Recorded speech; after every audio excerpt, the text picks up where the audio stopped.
नमस्कार दोस्तों, मैं प्रमोद कुमार सैनी अपने YouTube चैनल में सलाम पर आपका स्वागत करता हूं। दोस्तों, मैं आपको हिंदी वर्णमाला की टेक्निकल मास्टर वीडियो डिस्कस करा चुका हूं। ऑलरेडी वो वीडियो मैं अपलोड कर चुका हूं और वो उसको आपको देख भी लिया है। वो आपने नहीं देखी तो आप जाकर जरूर देखिएगा। उसी के बेस पर दोस्तों मैं हिंदी वर्णमाला के आज प्रैक्टिस सेट आपके सामने लेकर आया हूँ और उस चैप्टर को आपने पूरी तरीके से मेरी वो वीडियो देखी तो देखना आज किसी क्वेश्चन में आप नहीं अटकोगे। चलो, सबसे पहले मैंने जो क्वेश्चन लिखे हैं सबसे पहले एक करके इनको लिस्ट करते हैं। सब एग्जाम में आए क्वेश्चन है दोस्तों, सब प्रैक्टिस सेट से मैंने लिखे हैं, सब एग्जाम में आया क्वेश्चन है। चलिए, पहला क्वेश्चन, हिंदी वर्णमाला में ऊष्म व्यंजन कौन से हैं? तो बताओ भाई, चारों विकल्पों को देखते के साथ ही आप कौन सा ऊष्म व्यंजन बताओगे, कौन सा ऊष्मी व्यंजन है? तो ये तो ऊष्मी व्यंजन है। ठीक, शह, ऊष्मा को सहन करो, ये तो ट्रिक बताई थी। तो दोस्तों आपने देखा, अगर आपको पढ़ा हुआ है तो फट से ट्रिक लगा दिया। अगर आपसे पूछा जाता भाई त थ थ द ये क्या है, यानी पूछा जाता है निम्न में से बताइए कौन सा दंतीय है, दंतीय व्यंजन कौन से हैं? तो दोस्तों दंत व्यंजन कौन से हो जाते हैं भाई? तख्ती कहाँ मारी थी? दांतों पे मारी थी ना तख्ती, आपको याद है? तो ये त थ द ध ये दंती हो जाते हैं। ट ठ ड ढ को क्या कहते हैं? ये दोस्तों कठोर व्यंजन है। क्या है? कठोर, क्योंकि ये मूर्धन्य है। टमाटर, ठीक है, ऋषि ने टमाटर की दिया था राक्षसों को, वो मूर्छित हो गए थे, तो वहाँ से टमाटर टय परिवार के जितने भी वर्ग हैं, ये टय वर्ग के जितने व्यंजन हैं, ये क्या कर रहे हैं? मूर्धन्य कहलाते हैं। मूर्धा से उत्पन्न होती है, जीवा हमारी मूर्धा से टकराती है, ठीक है ना। और छ इस पर संघर्षी व्यंजन है। इनको बोलते समय हमारी प्राणवायु हमारे कंठ से घर्षण करते निकलती है, ठीक है, संघर्ष करते हुए बाहर आती है, इसलिए इनको इस पर संघर्षी कहते हैं। मैंने डिटेल में पूरा उस वीडियो में बताया गया एक एक शब्द को। यह बताओ। दूसरा प्रश्न है दोस्तों, यह रेलवे व्यंजनों को कहते हैं, निम्न में से बताओ क्या कहते हैं? क्या स्पर्श व्यंजन है ये? स्पर्श व्यंजन, तो स्पर्श व्यंजन कौन से होते हैं? 25 होते हैं, पांचों वर्ग, क वर्ग, च वर्ग, तय वर्ग, टय वर्ग, पै वर्ग, ठीक है दोस्तों। वो अब उनमें से वो तो है नहीं, तो यह रेलवे क्या है? यारा लव, ठीक है ना। यारा लव को मैंने कैसे बताया? यारा लव करोगे तो अंततः पछताओगे। अंततः मतलब अंतस्थ। दोस्तों ये अंतस्थ व्यंजन है। यारा लव क्या होते हैं? अंतस्थ व्यंजन। इसमें भी यह क्या होता है? यह और वह क्या कहलाते हैं दोस्तों? अर्धस्वर। रे क्या कहलाता है? लुंठित व्यंजन। ल क्या कहलाता है? पार्श्विक व्यंजन। चलो, ये समझ पाए आप। मैं प्रश्न से अलग भी कुछ बातें हैं वो भी बता के चल रहा हूँ। अगला क्वेश्चन है, निम्नलिखित में से ओष्ठ ध्वनि क्या है? भाई ओष्ठ से आपको समझ में आया, ओष्ठ कहाँ थे? ओष्ठ से क्या हुआ था? जब पतंग कटी थी, ठीक है ना, तो कमल ने अपना मुंह कैसे किया था? अपने होंठ ऐसे किए थे, ओ, है ना। तो यानी कि पतंग, ओष्ठ क्या होते हैं? पै वर्ग के सदस्य।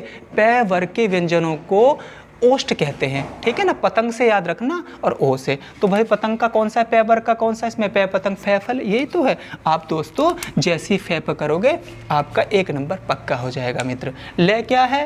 पार्श्विक व्यंजन। रे क्या है? लुंठित व्यंजन। सै क्या है? बताओ सै किसके साथ आया था? लो संभाल, ठीक है ना दोस्तों। दंतीय में आया था ये, किसमें? दंतीय में। ले संभाल, तख्ती दांतों में मारी थी। तो देखा है कि नहीं? देखो सारी चीजें कनेक्ट हो रही हैं हमारे ऑप्शन से।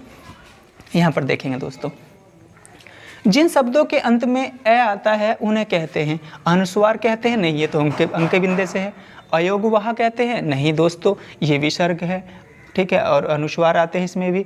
अंतस्थ, यंतस्थ तो यह रह वाले तो क्या हो जाता है? अनुस्वार। ये कोई ऑप्शन दूसरा होगा भाई, हमने गलत लिख दिया ये। अभी चेक करते हैं इसको, ठीक है दोस्तों। नेक्स्ट क्वेश्चन है, जिन शब्दों के अंत में ए आता है उन्हें कहते हैं, क्या कहते हैं उनको? झट से टिक करिएगा, अकारांत पर दोस्तों उनको अकारांत कहते हैं, जिनके अंत में ए आता है। चलिए, कौन सा स्वर नहीं है? तो सबको पता है इसका, तो ये तो बिल्कुल बेसिक क्वेश्चन है। कौन सा स्वर नहीं दोस्तों? ब स्वर नहीं। अरे भाई ये तो स्वर हैं, ये तो ठीक है ना, आप सब जानते हैं। चलिए, ये मूल स्वर है और ये क्या है? ये संयुक्त स्वर में आता है दोस्तों, दीर्घ स्वर भी है ये। चलिए, और आगे देखो, कौन सा वर्ण घोष है? अब यहाँ से ऐसे प्रश्न आएंगे, अब हमें पता चलेगा कि हमने घोष, सघोष, अघोष की कैसे ट्रिक याद की। तो घोष में कौन कौन आते हैं दोस्तों?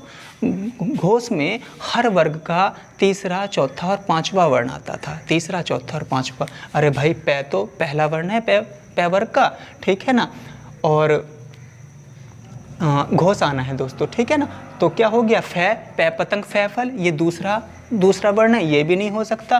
ट टमाटर, ये तो पहला है, तो कौन सा बचा दोस्तों? द, ये तो है ना तीसरा। फिर तीसरा, चौथा, पांचवा, तो तीसरा यही है, ठीक है ना। तीसरा वर्ग इसमें द में आता है। चलो, सबसे छोटा। अगला क्वेश्चन, भाषा की सबसे छोटी इकाई। भाषा की सबसे छोटी इकाई कौन है? ना शब्द है, व्यंजन भी नहीं है, स्वर नहीं है, वर्ण है। वर्णों से तो दोस्तों आगे बनते हैं हमारे, वर्ण है सबसे छोटी इकाई। क्या है? वर्ण। याद रखना, 1 नंबर का क्वेश्चन, बस ऐसे ही याद रख लो इसको, इनकी कोई ट्रिक की जानने की जरूरत नहीं। रट लो कि भैया भाषा की सबसे छोटी इकाई वर्ण है। आगे देखते हैं वर्णमाला किसे कहते हैं। पहला ऑप्शन है शब्द समूह को, वर्ण समूह को, शब्द गणना को, व्यवस्थित वर्ण समूह को। तो हमारा राइट आंसर क्या हो जाएगा मित्र, चौथा ऑप्शन व्यवस्थित वर्ण समूह को। ठीक, अगला क्वेश्चन देखेंगे, निम्न में से कौन सी कंठ्य ध्वनि है, कौन सी कंठ्य ध्वनि है। 4 ऑप्शन दिए हैं, पहले में ग घ, ज झ, च छ, ट ठ। अब देखिए, अब आपको याद आएगी मेरी ट्रिक। कंठे क्या होते हैं, कंठे क्या होते हैं मित्र, इसमें देखो। अब आपसे कंठ से आएगा कबूतर, कबूतर ने कहाँ चोंच मारी थी, कंठ पे, यानी कि कै वर्ग के जितने भी सदस्य हैं वो सब क्या कहलाते हैं, कंठी। अब देखो कै वर्ग का कौन सा इसमें, तो ये तो कै वर्ग का क कबूतर है ना, क ख ग घ। तो बस पहला दोस्तों इसका आंसर हो गया। ये क्या है, ये चय वर्ग के हैं, ठीक है ना। ये तालव्य कहलाते हैं, चम्मच तालवे में टकराई थी। ये टमाटर यानी कि ये मूर्धन्य है, क्योंकि टमाटर दे के राक्षसों को मूर्छित किया था ये, ठीक है दोस्तों। ये च छ ज झ ये तो एक ही है, तालव्य है। तो आई होप ये क्वेश्चन समझ में आए। चलिए मैं अगले क्वेश्चन लिखता हूँ। चलिए दोस्तों अगले क्वेश्चन स्टडी करते हैं, अभ्यास करते हैं बहुत अच्छे क्वेश्चंस का। आज ये क्वेश्चन आप अभ्यास करके जाएंगे तो एग्जाम में डेफिनेटली अच्छे मार्क्स हासिल कर पाएंगे दोस्तों, ठीक है। देखिए मैंने बहुत डीपली इस चैप्टर को पढ़ा है।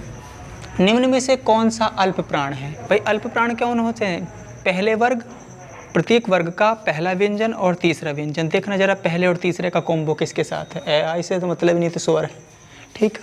थ द ये भी नहीं, ठीक है दोस्तों। ये भी दूसरा चौथे से है। पै पतंग फैफल ये भी पहला दूसरा आ गया। हमें तो पहले और तीसरे से, क्योंकि अल्प प्राण में पहला तीसरा पांचवा, पहला कॉलम तीसरा कॉलम पांचवा कॉलम, ठीक है। ये मैंने सिखाया अल्प प्राण में अंतस्थ व्यंजन और है, ठीक है। तो कहाँ मिलेगा दोस्तों, कै पहला वर्ग, ख दूसरा वर्ग, गै तीसरा वर्ग। तो मिल तो गया आंसर हमारा, कै और गै पे हमने टिक कर लिया।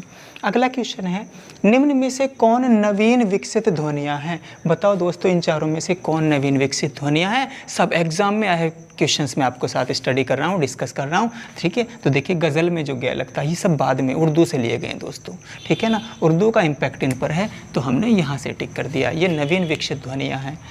निम्न में से कौन घोष है। आप घोष से क्या समझते हो, आप घोष में कौन कौन आता है भैया, क्या घोषणा करी थी, तीसरी चौथी पांचवी शीट मेरी हैं, ठीक है। नहीं मैंने चैप्टर में पढ़ा है अच्छे से, यानी कि तीसरा वर्ग, तीसरा प्रत्येक वर्ग का तीसरा वर्ण, चौथा वर्ण, पांचवा वर्ण। देखना ख तो दूसरा होता, कै के बाद आता ख, ये नहीं हो सकता। च चम्मच तो ये तो पहला है, ये भी नहीं हो सकता। चम्मच के बाद छाता आता है दूसरा, ये भी नहीं हो सकता। शुरुआत ही तीसरे चौथे से पांचवे से हो, ठीक है ना, तीसरा चौथा पांचवा। तो भैया ये आ गया मैं पांचवा, ये क्या है, घोष है। आगे बढ़ेंगे दोस्तों, आगे बढ़ेंगे मित्रों। इसने कहा निम्न में से कौन सा वर्ण व्यंजन नहीं है, कौन सा वर्ण व्यंजन नहीं है। अरे भाई ख भी व्यंजन है, ल भी व्यंजन है, रै भी व्यंजन है, ऊ क्या है, एक स्वर है, इसलिए दोस्तों हमने ऊ पे टिक कर दिया। आगे बढ़ते हैं, निम्न में से कौन सी ध्वनि ओष्ठीय नहीं है, ठीक है दोस्तों। अब ओष्ठीय नहीं, इसको पता कैसे करेंगे। ओष्ठ से क्या था भैया, ठीक है, पतंग वाले परिवार के सदस्य। कमल की पतंग कटी थी और उसने मुंह से बोला था ओठ गोल करते ऊ, तो पतंग से देखो पै पतंग, फै फल, बै बकरी, भै भट्टी, मैं मछली, सब हो तो गई है, ठीक है ना। ये पूछा कौन सा ओष्ठीय नहीं, ये हो गया भैया, क्योंकि तय क्या है, तय तो दंतीय है, ठीक है ना, तख्ती दांतों पे मारी थी तो बस तय है। ये पूछा कौन सा ओष्ठीय नहीं है, तो ये तो ओष्ठीय है ना तीनों, तय नहीं था तो आंसर कर दिया टिक। चलिए हिंदी भाषा में वर्णों की मूल संख्या क्या है, आप सबको पता है, बिना किसी झिझक के सब जानते हैं भाई 52 होती है, ठीक है ना, मैंने बहुत अच्छे से पढ़ा है इसको। आगे देखो, निम्न में से कौन सा नासिक्य है, जो नासिक्य कौन था, अनुनासिक या नासिक कौन थे, जिनका जो उच्चारण था मुंह के साथ साथ नाक से भी हो रहा था दोस्तों, वो नासिक या अनुनासिक कहला रहे थे। तो देखिए शय भी नहीं है, गै भी नहीं है, जय भी नहीं है, कौन है, ऐ है। कौन कौन थे नासिक, अंगय, ऐ, अणय, मैं, न, यानी कि प्रत्येक वर्ग का पांचवा अक्षर दोस्तों। तो कौन आ गया इसमें, ऐ आ गया। समझ पाए आप लोग बहुत अच्छे से। चल आगे देखो दोस्तों, ये कहते हैं ए और ऐ वर्ण क्या कहलाते हैं, लिखे तो थे मैंने इस चैप्टर को, जरा वो वीडियो जरूर देख लो आप, ठीक है, तो क्या कहलाते हैं भाई, नासिक कहलाते हैं? बिल्कुल नहीं, नासिक में तो ठीक है ना, नाक से निकलती है आवाज़। मूर्धन्य, मूर्धन्य भी नहीं कहलाते भैया, मूर्धन्य तो टमाटर टै वर्ग के परिवार के सदस्य हैं। ओष्ठ्य, ओष्ठ्य भी नहीं कहलाते, ठीक है ना। क्या कहलाते हैं? दंत तालव्य। क्या कहलाते हैं दोस्तों? दंत तालव्य, क्योंकि इनका उच्चारण करते समय हमारे अंदर की प्राणवायु दांतों के साथ साथ तालवे से टकराते हुए निकलती है, तो इनको दंत तालव्य कहते हैं। ठीक है मित्र, चलिए आगे देखो। ये कहते हैं अक्षय ध्वनि किस स्वर के अंतर्गत आती है ना। अक्षय किसके? अरे भाई, अक्षय, तिरय, ज्ञानी, श्रमिक। अक्षय, तिरय, ज्ञानी, श्रमिक, ये क्या है? ठीक है मित्र, ये क्या है? सब संयुक्त वर्ण है। ये क्या कहलाते हैं? संयुक्त वर्ण कहलाते हैं दोस्तों। ठीक, यहाँ पर देखें, हिंदी शब्दकोश में अक्षय का क्रम किस वर्ण के बाद आता है? तो बताओ किसके वर्ण बाद? ये इनमें से किस पे टिक करोगे? इनमें से टिक करोगे दोस्तों, कै पर टिक करोगे। क्यों? कैसे बनता है ये? कैसे बनता है अक्षय? अक्षय बनता है आधा कै प्लस के, ठीक है ना, शय से बनता है। तो किसके बाद आया दोस्तों? कै के बाद आता है। इसमें देखें, यहाँ पर आप करें ज्ञानी वर्ण, ठीक है ना, अज्ञेय वर्ण, निम्न अज्ञेय वर्ण किन वर्णों के संयोग से बनता है? बहुत इंपॉर्टेंट, अक्षय, तिरय, ज्ञानी, श्रमिक, चारों को तो मैंने बताया उस वीडियो में। तो बताओ, तो दोस्तों ये भी नहीं है, ये सही आंसर है। क्यों? जय तो लगेगा, आधा हलंत लगा दिया, अय्या बनेगा पूरा, तो यही हमारा राइट आंसर है। ये दोनों भी नहीं है। तो आई होप आप समझ पाए इसको भी, इन 10 क्वेश्चंस को भी। चलिए अगले क्वेश्चन लिखता हूँ, देखते हैं दोस्तों। कौन सा एक अघोष वर्ण है?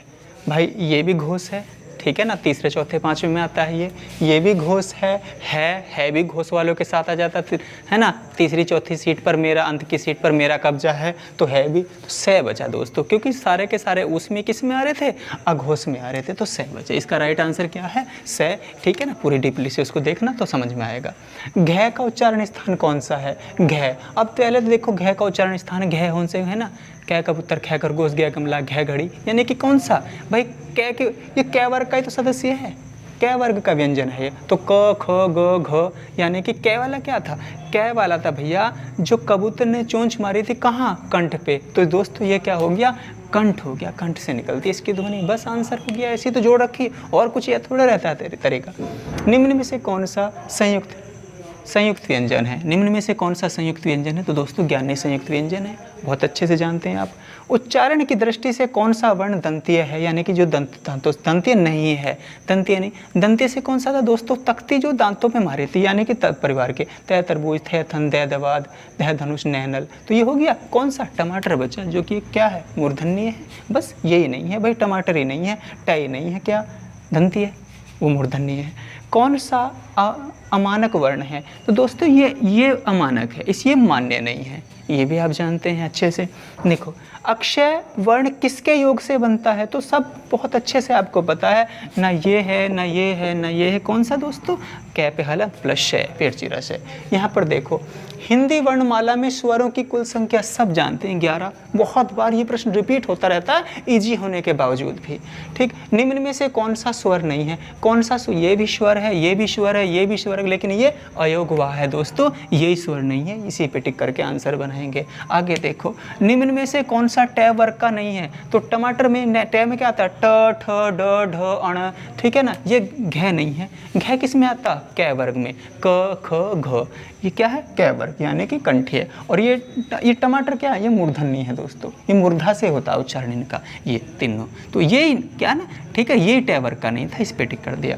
हिंदी वर्णमाला में व्यंजनों की कुल संख्या, हिंदी वर्णमाला कुल व्यंजनों की कुल संख्या 33। 25 तो स्पर्श व्यंजन, ठीक है, 4 अंतस्थ व्यंजन और 4 ऊष्म व्यंजन, तो 25 और 8 33। 33 पे टिक करना है दोस्तों, ये वीडियो में बहुत विस्तार से बताया है। निम्न में से कौन सा पश्च स्वर है? पश्च स्वर, जीभ बनानी बताई थी कि नहीं? जीभ, ठीक है ना। आ, तो ठीक है ना, आ है पश्च, है ना, ऐसे तो सिखाया था दोस्तों। ये ए, फिर आ, फिर छोटी ई, फिर बड़ी ई, फिर छोटा ऊ, बड़ा ऊ, रीरी, ए से एडी, ए से एनक, ओ से ओखली, ओ से औरत। तो ये सब क्या? ये मध्य है, ये पश्च है, ये अग्र है। तो पश्च पूछा था तो ऑब्वियसली पश्च है, ये तो है ही नहीं, ये तो अग्र है दोनों, और ये तो स्वर है ही नहीं। तो किस पे टिक कर दे? तो दोस्तों आंसर समझ पाइए क्वेश्चन भी। अगले क्वेश्चन लिखता हूँ मैं। देखो दोस्तों, अगले क्वेश्चन देखो। विसर्ग से बना शब्द कौन सा है? ये पूछा है कि कौन सा शब्द इनमें से विसर्ग से बना है। तो देखिए कौन से शब्द के साथ विसर्ग लगे हैं। ठीक है दोस्तों, विस्मयबोधक चिन्ह नहीं देखना, विसर्ग लगे हैं। तो देखिए चारों विकल्पों में से नि स्प्रह में ही विसर्ग लगे हैं, तो कौन सा? यही इसका सही आंसर हो गया दोस्तों। आगे का क्वेश्चन देखिए, निम्न में से कौन सा अंतस्थ व्यंजन है? तो अंतस्थ व्यंजन कौन से होते हैं? य, र, ल, व, यही चारों अंतस्थ व्यंजन होते हैं दोस्तों। तो इनमें से कौन सा है? यह एक अंतस्थ व्यंजन है मित्रों। ये अलग अलग चीज़ें हैं, ठीक है ना। इनके बारे में अब जानते हैं। ये टमाटर परिवार से है यानी कि मूर्धन्य है। ये लैश है यानी कि दंतीय है। ये ड कौन से माता है? च छ, ठीक है दोस्तों। ट ठ ड वाले ये टमाटर वाले से है, ये भी यानी इसी परिवार का है मित्रों। आगे देखिएगा, अगला क्वेश्चन आया, इनमें से ओ का उच्चारण स्थान कौन सा है? दंत, मूर्धा, कंठ, कंठोष्ठ। तो हमने देखना, हमने क्या सीखा था ओ और औ के बारे में कि इनमें ओ की मात्रा आ रही है, तो ये क्या है? कंठोष्ठ हैं। ये क्या कहलाते हैं दोस्तों? कंठोष्ठ, क्योंकि इनका उच्चारण करते समय ध्वनि कंठ और ओष्ठों से निकलती है। इसमें किस किस का रोल है? कंठ, गले का और होठों का, ठीक है मित्रों। यानी कि कंठ से निकलते हुआ ध्वनि हमारे होठों को भी टच करते हैं, हमारे होठ इनको बोलते समय ये वो उच्चारण होते हैं, ओ गोल हो जाते हैं हमारे, तो ये कंठोष्ठ कहलाते हैं, ठीक है। और कंठतालव्य ए और ऐ कहलाते हैं। इनके बारे में मैंने आपसे बताया था। च व छ का उच्चारण स्थान कौन सा है? च छ को उच्चारण करते समय हमारी जीभ, ठीक है ना, हमारे मुंह के किस अंग से या किस अंग को स्पर्श करती है, टच करती है? कहाँ से इनका उच्चारण शुरुआत होती है? तो च छ यानी कि कौन से परिवार हो गया? च परिवार के सदस्य है ये, यानी कि चम्मच। और चम्मच कहाँ टकराई थी दोस्तों? तालवे पे टकराई थी। तो क्या आंसर हो गया इसका? तालु। ये तालु, ठीक है, इनका उच्चारण तालु से होता है। च छ ज झ ऐ, ठीक है।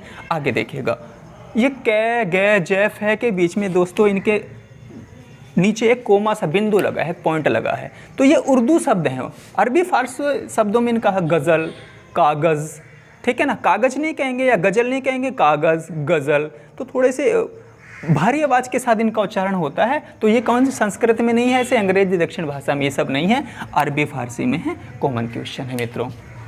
आगे देखेंगे, तालव्य व्यंजन कौन से हैं? ठीक है, कोई क्वेश्चन हो सकता है रिपीट हो जाए, क्योंकि क्वेश्चन एग्जाम में रिपीट हो रहे हैं। और मैं आपको ये आदित्य प्रकाशन की इस बुक से दोस्तों आपको लिखा रहा हूँ। लुसेंट से ज़्यादा क्वेश्चन इसमें हैं, तो आप देखेंगे तो बार बार ये क्वेश्चन सब एग्जाम्स में आए क्वेश्चन है। UPSSC और UP TET, C TET, lower PCS mains में सब जगह ये पूछे गए हैं। वही सवाल ये हैं, वही मैं लिख रहा हूँ। तो तालव्य व्यंजन कौन कौन से हैं? तो तालव्य से मतलब दोस्तों चम्मच कहाँ टकराई थी? तो चम्मच हमारे तालवे से टकराई थी, ठीक है मित्रों। तो ये कौन से? चम्मच। च परिवार के सदस्य तालव्य कहलाते हैं दोस्तों। ये क्या होते हैं? तालव्य। हमने एक ही विकल्प पे नज़र दौड़ाई, फट से हमें च परिवार के सदस्य मिल गए और चम्मच तालवे से टकराई थी। मुँह से क्या निकला था? ई, यस, वो सब आप जानते हैं। चलिए, कौन सा घोष वर्ण नहीं है? कौन सा वर्ण इनमें से घोष नहीं है? घोष में क्या शर्त है घोष के होने की भाई? कि प्रत्येक वर्ग का तीसरा, चौथा, पांचवा व्यंजन तो हो और साथ साथ दोस्तों उसमें अंतस्थ व्यंजन भी हो और उस व्यंजन का है भी हो। तो देखिए भाई, र ये तो अंतस्थ व्यंजन से चला ही गया, उसमें ल भी चला गया दोस्तों, ड भी चला गया, क्योंकि पांचवें व्यंजन है। तो कौन बचा? तय, ठीक है दोस्तों। ये तख्ती परिवार का सदस्य है, तय वर्ग का सदस्य है। और तय वर्ग के सब सदस्य कहाँ होते हैं? दंती होते हैं तय वर्ग के, क्योंकि तख्ती दांतों पर मारी थी, इसलिए सभी दंतीय हैं, ठीक है मित्र। आगे देखो, किस शब्द में रीरी स्वर नहीं है? किस में रीरी? किस में रीरी यानी कि रै का स्वर नहीं निकल रहा? कृपा रीरी है इसमें, कृष्ण में रीरी है, दृष्टि में भी रीरी है, आज में रीरी नहीं है। ओब्वियसली सब इसको कर पा रहे थे दोस्तों। देखिए आसान क्वेश्चन है। स्वर ध्वनि के प्रकार हैं। स्वर ध्वनि के कितने प्रकार हैं? दीर्घ स्वर, प्लत स्वर, हर्ष स्वर या तीनों? तो ओब्वियसली दीर्घ स्वर भी होते हैं, प्लत स्वर भी होते हैं, हर्ष स्वर भी होते हैं। इन तीनों को मैंने पढ़ाया है। तो कौन से ऑप्शन पे टिक करेंगे? तीनों। ये तीनों इसका आंसर हो गया। निम्न में से कौन अर्धस्वर है? तो अर्धस्वर के बारे में आप जानते हैं, अंतस्थ व्यंजन में आपने पढ़ा था य, र, ल, व। तो य और व लास्ट का और पहला क्या था दोस्तों? य, र, ल, व, ये क्या थे? अर्धस्वर थे। य और व क्या कहला रहे थे? अर्धस्वर, ठीक है मित्रों। और जबकि र क्या था? लुंठित व्यंजन, ल क्या था? पार्श्विक व्यंजन। तो वही है। तो हमने तो उन्हें कौन सा अर्धस्वर है? तो हमारे लिए व तो यहाँ है नहीं, यह है, यही इसका आंसर हो गया। तो समझ पाए आप? ये सब क्वेश्चन आसान है दोस्तों, आप इन सबको देखो, मैं बाद में आपको टास्क भी दूंगा। आगे देखिए दोस्तों, महाप्राण ध्वनियाँ व्यंजन वर्ग में किससे संबंधित है, ये हमसे पूछा गया है। तो दोस्तों किस पर टिक लगाएंगे। तो महाप्राण में दोस्तों आपने क्या देखा है, महाप्राण में आपने देखा है 2 4, 2 और 4, ठीक है दोस्तों, 2 4। और क्या देखा, ओस व्यंजन, यानी कि प्रत्येक वर्ग का दूसरा व्यंजन, प्रत्येक वर्ग का चौथा व्यंजन, और साथ में इनके ओस में भी श स श, यानी कि शैसलजम, पेट चिरा से, छोटा से, तीनों शय थे। है दोस्तों, ठीक है ना। है कहाँ चला गया था हमारा, है चला गया था, नहीं है तो इसमें, ठीक है मित्र, यहाँ पर सब चीज़ें हैं, यानी कि उष्ण व्यंजन है भी है इसमें, ठीक है, सॉरी। तो कुल मिला के हमने क्या बात रखी यहाँ पर कि महाप्राण में प्रत्येक वर्ग का दूसरा और चौथा व्यंजन आता है, ये यहाँ पर समझने की जरूरत है। तो दूसरा और देखिए दूसरा चौथा कौन से इसमें है, तो यहाँ पर दूसरा चौथा। अल्पप्राण में 1 3 5 थे, अल्पप्राण में 1 3 5 थे। इसमें हमने ये तो कहा था, इसमें महाप्राण की ट्रिक ऐसी तैयार रखी थी कि 2 4 तो ऐसे महान पर्सनैलिटी होंगी, 2 4 तो ऐसे महान व्यक्ति भी होंगे जिसका जो प्राण वो ऊष्मा की वजह से, गर्मी की वजह से गए होंगे। तो हमने इस तरीके से महाप्राण को जोड़ा था, महान व्यक्ति, ठीक है ना, ऊष्मा की वजह से, क्योंकि इसमें ऊष्मी व्यंजन भी इनके साथ हैं, ठीक है मित्रों, ऊष्मी व्यंजन भी। और अल्पप्राण के साथ अल्पप्राण अंतस्थ व्यंजन होते हैं, वो मैं बताने की प्रयास कर रहा था पहले। चलिए, तो यहाँ पर महाप्राण में दूसरा और चौथा आता है, तो दूसरे चौथे पे हमने टिक कर दिया। यहाँ पर देखें, भाषा की लघुत्तम सार्थक इकाई, थोड़ी सी अभी साउंड का भी प्रॉब्लम क्रिएट करती है। भाषा की लघुत्तम सार्थक इकाई मित्र शब्द नहीं है, पद नहीं है, वाक्य नहीं है, ध्वनि होती है, ठीक है, याद रखना चाहिए आपको। निम्न में से कौन सा स्पर्श व्यंजन नहीं है। अब स्पर्श व्यंजन, ये 5 के 5 वर्ग, कचड़ तप, क वर्ग, च वर्ग, प वर्ग, ट वर्ग, त वर्ग, ये पांचों के पांचों, यानी कि इनसे बने 25 व्यंजन स्पर्श व्यंजन कहलाते हैं मित्र। तो देखिए इनमें से कौन नहीं, क च ट, ये तो हैं ही ऑब्वियसली, ये तो कै वर्ग, च वर्ग, ट वर्ग में आते ही हैं। ये नहीं है क्योंकि इंत्यस्त व्यंजन है, इसलिए स्पर्श व्यंजन नहीं है, यही इसका सही आंसर है। आगे देखेंगे, ठीक है मित्र, अगला क्वेश्चन देख रहे हैं हम। इनमें से कौन सा व्यंजन अल्पप्राण है। कौन सा व्यंजन दोस्तों अल्पप्राण है। अल्पप्राण का मतलब अल्पप्राण में क्या क्या होना चाहिए, अल्पप्राण में पहला, तीसरा और पांचवा होना चाहिए दोस्तों, ठीक है ना। इसका देखिए, क ख ये दूसरा है, त थ ये भी दूसरा है, प फ ये भी दूसरा है, ठीक है, च ये पहला है। च वर्ग का पहला, तो पहला होना चाहिए था, या तीसरा होना या पांचवा। तो दोस्तों इसका सही आंसर क्या है, च है। तो ऐसे याद रखने की दिमाग में ट्रिक बनाए रखना, बस अपने तुरंत पहचान जाओगे। हिंदी में श ध्वनि है, हिंदी में जो श है, सैसलजम वाली श, ये किस प्रकार की ध्वनि है, ये 4 ऑप्शन दिए हैं दोस्तों। तो कैसे इसको पहचान करोगे कि नहीं, कैसे अपना सही मार्क्स बनाओगे। तो श बोलो, ध्यान करो आप, श हमने कहाँ लगाया था, तो श लगाया था दोस्तों हमने जब चम्मच, ठीक है, चम्मच बच्चे के तालवे में टकराई थी तो उसके मुंह से निकला था ई। उसकी मम्मी ने पूछा क्या क्या तुम्हें चोट लगी है, क्या ये चम्मच तुम्हारे गले में लगी है, तो उसने कहा यस। तो वहाँ पर ये वाला शय आया था दोस्तों। तो कहाँ टकराई थी, तालव्य में, यानी कि तालु में। तो इसका आंसर तालव्य यहाँ पर सही हुआ। क्या समझ पाए आप, ठीक है। इस तरीके से चीज़ों को जोड़ कर रखना, भूलोगे नहीं।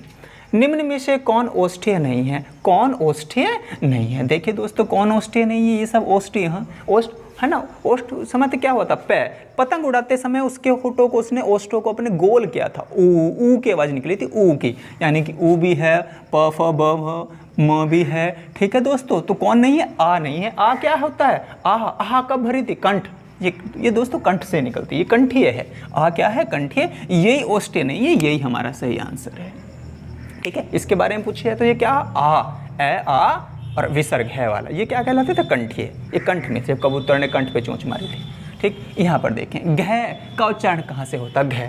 अब देखें घ किसके साथ आता, तो घ तो भैया कबूतर वर्ग का व्यंजन है, कै वर्ग का व्यंजन है, कै। तो कैसे क्या समझा था, कैसे याद ध्यान आया, कबूतर, और कबूतर ने कहाँ चोट मारी थी, कंठ में। तो मित्रों ये क्या हो गया, कंठ हो गया। इसका उच्चारण कहाँ से होता है, कंठ से होता है। आगे देखो, निम्न में से कौन सा संयुक्त व्यंजन है। तो आपको पता है चारों संयुक्त व्यंजन का, अक्षय, त्रय, ज्ञानी, श्रमिक। तो अक्षय, त्रय, ज्ञानी, ठीक है, श्रमिक नहीं है, ये वाला श, ठीक है, सरीपा वाला श है। तो ये क्या होता है दोस्तों, ऊष्म व्यंजन होता है, ये संयुक्त व्यंजन नहीं होता, ये इसका सही आंसर है। आगे देखिए, निम्न में से किसका उच्चारण स्थल कंठ तालु है। कंठ तालव्य या कंठ तालु है। तो बिल्कुल हमें पता है ए और ऐ कंठ तालु होते हैं, ओ और औ कंठोष्ठी होते हैं, ठीक है ना।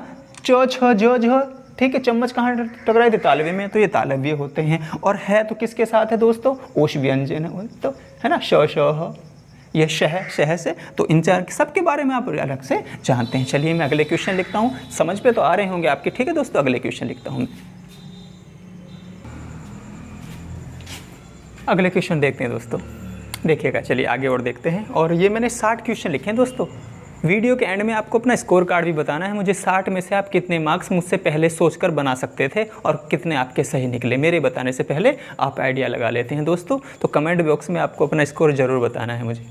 चलिए देखिए, निम्न में से कौन सा व्यंजन पार्श्विक है? तो बताइए इनमें से कौन सा व्यंजन पार्श्विक है दोस्तों? तो कौन सा व्यंजन पार्श्विक है? लय पार्श्विक है, ठीक है दोस्तों। आपको पता है यह लय में लय पार्श्विक होता है, र लुंठित होता है, लय क्या होता है? पार्श्विक। यह क्या है दोस्तों? अर्धस्वर है। च छ क्या है दोस्तों? तालव्य है। श क्या है? यस, ये भी तालव्य है, ठीक है मित्रों। चलिए, तो सबके बारे में हमें पता है कि कौन सा वर्ण क्या है, क्या क्वालिटी रखता है, क्या खास बात है। भाषा विज्ञान की दृष्टि से ऊ किस प्रकार का स्वर है? भाषा विज्ञान की दृष्टि से ऊ किस प्रकार का, छोटा ऊ किस प्रकार का स्वर है दोस्तों? पश्च है, मध्य है, अग्र है या अग्र संवृत है? तो मित्रों कैसा है इसका पता लगाने के लिए, ठीक है दोस्तों, ये कैसा है वैसे? चलिए, अगर कभी भूल जाओ, ठीक है, तो ये मैं बता दूं आपको, ये पश्च है। कैसे?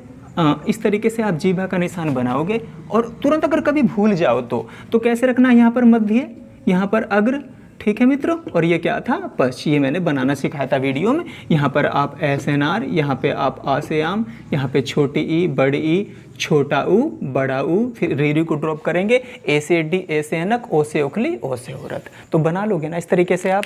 मैं तो भाई कभी भूल जाता हूँ, तो देखिए भूलना आदमी के एक स्वाभाविक गुण है, भूल जाता है आदमी, व्यक्ति कोई भी हो, एक कैसा भी छात्र हो, किसी भी कैटेगरी का, मेधावी हो, औसतन हो, भूल जाता है। तो आप इस तरीके से एक ट्रिक मन में याद रखें कि भाई चलिए कुछ समय रिविजन किए बिना हो गया और अचानक हम एग्जाम में बैठ गए, तो भी हम इनको कर पाएँ, याद होना चाहिए। तो कैसा हो गया? मैं बता रहा था आपको कैसा? पश्च। ये छोटा ऊ और बड़ा ऊ भी पश्चिम में आता है, आ भी पश्चिम में आता है, ओ और औ भी पश्चिम में आता है, ठीक है दोस्तों। और यहाँ पर कौन कौन से आते हैं? छोटी ई, बड़ी ई, ए और ऐ यहाँ पर आते हैं मित्रों, ये अग्र में, और ए क्या है? मध्य है। ये स्वरों का वर्गीकृत हो गया जीवा के आधार पर, ठीक है। यहाँ पर देखें मित्रों, तो इसका सही आंसर पश्च। निम्न में से कौन सा व्यंजन संघर्षी व्यंजन है या इस पर संघर्षी व्यंजन है? तो आपको मैंने वीडियो बताते समय बताया था कि तालव्य वाले च, छ, ज, झ, अइया नहीं, च, छ, ज, झ, ये शुरू के चार, च वर्ग के शुरुआती चार व्यंजन, ये दोस्तों क्या थे? इस पर संघर्षी या संघर्षी व्यंजन कहलाते हैं, क्योंकि इनको उच्चारण करते समय, इनको बोलते समय हमारे कंठ, हमारी प्राणवायु कंठ के साथ एक स्पर्श संघर्ष करती है, एक रगड़ के साथ ये आते हैं निकल कर बाहर, ठीक है। तो इनको क्या कहते हैं? स्पर्श संघर्षी। तो कौन सा इसमें से? देखिए छ हो गया, ये थोड़ी ना हो जाएंगे ट ठ, ये नहीं है, तो ट वर्ग का है दोस्तों, ये तो मूर्धन्य है, ये है, ठीक है, ये दोस्तों ऊष्म है, और ये रैलैव है, ये अर्धस्वर है, ठीक है। तो पता तो हमें चारों के बारे में, तो हमने इस पे टिक कर दिया, यही सही आंसर है। निम्न में से कौन सा स्वर संवृत है? अब संवृत भी देखना हमने, तो मित्रों संवृत बताना है। तो संवृत कौन सा? बड़ी ई संवृत है। देखिए बड़ी ई और बड़ा ऊ, ठीक है, ये तो कहलाते हैं मित्र संवृत। कैसे स्वर हैं ये? संवृत। और अगर मैं बात करूं अर्ध संवृत की, अर्ध संवृत, ठीक है, अर्ध संवृत में कौन कौन आ जाएंगे? छोटी ई और छोटा ऊ। देखिए अर्ध संवृत में छोटी ई और छोटा ऊ होते हैं, और स्वर संवृत में दोस्तों बड़ी ई और बड़ा ऊ होता है। ये बड़ी ई एक्चुअली, ये बड़ी ई होता है, ठीक है दोस्तों। चलिए आगे बढ़ेंगे। निम्न में से महाप्राण कौन है? महाप्राण। अब महाप्राण आते के साथ ही दिमाग में आया भाई कि वो वर्ग, प्रत्येक वर्ग का दूसरा और चौथा व्यंजन ही महाप्राण में आते हैं, ठीक है ना, महाप्राण में आते हैं। और उस व्यंजन टोटल श, श, स है, ये चारों आते हैं उस, ठीक है ना, उसमें व्यंजन, और दूसरा और चौथा प्रत्येक वर्ग का व्यंजन भी महाप्राण में आता है। तो देखिए या तो दूसरा हो या चौथा हो। तो उष्म व्यंजन, तो ये क्या है? ये क्या है? उष्म व्यंजन तो है नहीं, ये कौन सा है दोस्तों? ये अंतस्थ व्यंजन है, तो ये भी नहीं हो सकता। फिर क, ये पहला है, ये भी नहीं हो सकता। तो दूसरा चौथा देखिए दोस्तों, ये चौथा है, ठीक है ना। ये किसी भी त वर्ग का, ये तय वर्ग का चौथा व्यंजन है, और तय वर्ग का किसी भी वर्ग का चौथा और दूसरा हो वो महाप्राण कहलाता। त, थ, द, ध, ठीक है ना, म। तो ये क्या हो गया दोस्तों? ये महाप्राण हो गया इस तरीके से। चलिए आगे बढ़ेंगे। ठीक है ना। आप एलिमिनेट करके भी देख सकते हैं कि कौन सा नहीं, जो बचेगा वही है आंसर। यहाँ पर देखें, अल्पप्राण ध्वनियों का समूह कौन सा है जिसमें अल्पप्राण, अल्पप्राण आते के साथ ही आप समझ गए कि भाई 1 3 5 प्रत्येक वर्ग का पहला तीसरा पांचवा व्यंजन होना चाहिए प्रत्येक वर्ग का, ट कचट तक में से, है ना, कै च ट त प, पांचों वर्गों से पहला तीसरा व्यंजन होना चाहिए। तो देखिए कहाँ है, तो देखिए इसमें तो नहीं है, तो पहला, ठीक है ना, ये दूसरा आ गया तो वैसे ही कट हो गया, ये तो इसके साथ दूसरा आ गया, इसके साथ भी दोस्तों है ना त थ दूसरा आ गया, इसके साथ भी ट ठ दूसरा, तो ऑब्वियसली यही तो आंसर हो गया इसका। वैसे भी देखिए छ छ काट दिया इसने, फिर ज झ आई है, तो देखो पहला है, तीसरा है और पांचवा है, तो यही हमारा सही आंसर हो जाता है मित्रों।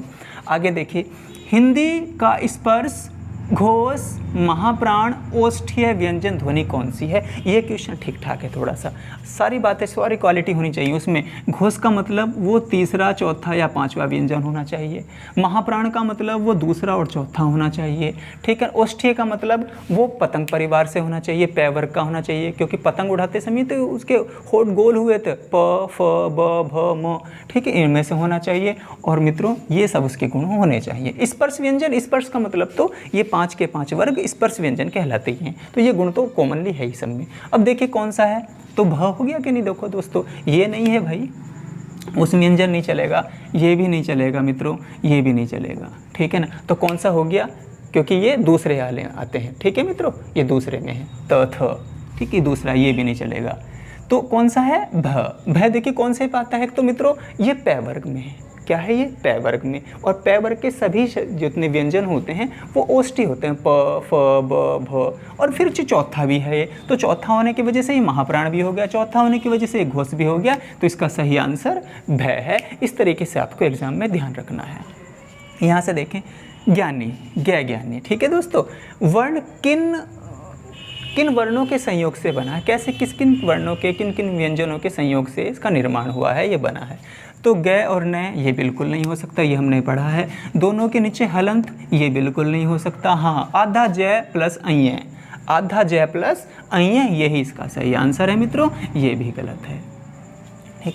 हिंदी शब्दकोश में अंग व अह यानी कि अनुस्वार और विसर्ग किस वर्ण के साथ आता है? तो बताइए, जब अंग बोलेंगे हम तो भी हमारे मुंह से ए निकलेगा, जब अह बोलेंगे हम, ठीक है, तो भी हमारे मुंह से ए निकलेगा। तो किस वर्ण के साथ आते हैं ये? ऑब्वियसली इसका आंसर क्या है दोस्तों? ए इसका आंसर है। यहाँ देखिए, वर्ण शब्द का अर्थ नहीं है, वर्ण शब्द का अर्थ नहीं है, निम्न में से रंग को, ठीक है, रंग और वर्ण, ठीक है दोस्तों, किस वर्ण का है या रंग का मतलब वर्ण का, ठीक है, वर्ण का एक अर्थ रंग भी होता है या रंग का एक अर्थ वर्ण भी होता है। हाँ, जाति को भी वर्ण कहते हैं, अक्षर को भी वर्ण कहते हैं, ये तो आप पढ़ ही रहे हो वर्णमाला में, ठीक है ना। तो वर्ण का अर्थ आकाश कतई नहीं होता दोस्तों, इसका सही आंसर क्या है? ठीक है ना, आकाश ही पूछ रहे थे, कौन सा किसका अर्थ निम्न में से वर्ण नहीं है, तो आकाश का ही अर्थ वर्ण नहीं है, इन तीनों का अर्थ वर्ण होता है। तो कैसी लगी आपको ये वीडियो दोस्तों? मैंने 60 क्वेश्चन कराए हैं और ऑलमोस्ट छाट कर, क्योंकि कुछ क्वेश्चन इसमें रिपीट भी हुए होंगे, तो उसके लिए कोई दोस्तों, क्योंकि किताब में रिपीट हुए हैं और तो मैंने वो डबल हो सकता है मैंने उतार दिए हों, लेकिन अपनी तरफ से ये देखा कि जो क्वेश्चन बार बार रिपीट हो उनको ना लिखूँ मैं, हर क्वेश्चन एक ही बार बोर्ड पर आए। तो ये 60 क्वेश्चन मैंने लिखे थे, आई होप आपको समझ पे भी आए। मैं जैसे भी इसके एक्सप्लेन कर पाया हूँ दोस्तों, आप कमेंट बॉक्स में उसको बताओगे ज़रूर, और अपना स्कोर भी आप ज़रूर लिखोगे दोस्तों। मैं हिंदी की अगले मास्टर वीडियो के साथ आपसे बहुत जल्द मिलता हूँ, तब तक अपना ख्याल रखिएगा।